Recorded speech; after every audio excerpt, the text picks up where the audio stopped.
JEE mains 2024 में एक question पूछा गया था। इस क्वेश्चन में हमसे कहा गया था कि एबीसी एक आइसोसेलेस ट्रायंगल है जिसमें जो पॉइंट ए है उसके कोऑर्डिनेट -1,0 है। तो मैंने यहाँ पर एक पॉइंट लिया -1,0 और उसको नाम दिया ए। उसके बाद जो एंगल ए है वो 2π/3 है। ए बी और ए सी आपस में इक्वल है और बी जो है पॉजिटिव एक्स एक्सिस पर है। तो पॉजिटिव एक्स एक्सिस पर मैंने बी लिया, इन सबको मिलाया और कहा जा रहा है कि ए बी और ए सी आपस में इक्वल है। तो यानी ये वाली साइड और ये वाली साइड आपस में इक्वल हो गई। बी सी की वैल्यू 4√3 है, यानी ये जो डिस्टेंस है बी सी ये 4√3 है। और जो लाइन बी सी है वो y is equal to x+3 एक लाइन है, ठीक है। इसको अल्फा कॉमा बीटा पर इंटरसेक्ट कर रही है। तो beta raise to the power 4/α² की वैल्यू बतानी है। अब ये जो पॉइंट है इस पॉइंट के कोऑर्डिनेट्स हैं अल्फा कॉमा बीटा। तो यानी अगर मुझे किसी तरह इस लाइन की इक्वेशन तो पता है ग्रीन वाले की, अगर मुझे किसी तरह इस लाइन की इक्वेशन पता चल जाए तो जो दोनों का इंटरसेक्शन पॉइंट होगा वही क्या होगा, मेरे अल्फा और बीटा होंगे। तो मैंने जब यहाँ पर ध्यान से देखा ये वाला एंगल था मेरा 2π/3 या मैं कहूँ 120 डिग्री।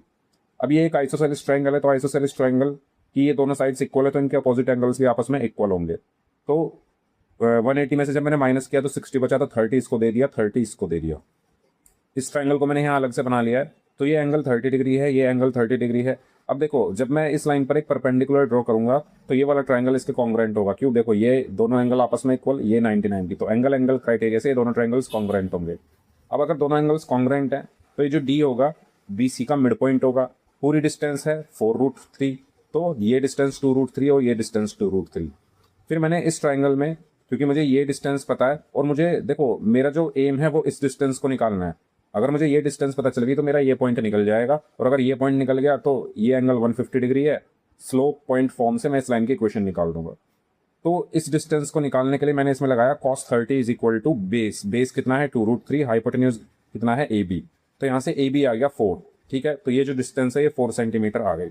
अब ए बी अगर 4 है तो मैंने डिस्टेंस फार्मूला लगाया इसमें, और डिस्टेंस फार्मूला से मुझे जो पॉइंट बी के जो कोऑर्डिनेट्स हैं वो मिल गए 3,0, क्योंकि सी की वैल्यू 3 आई है।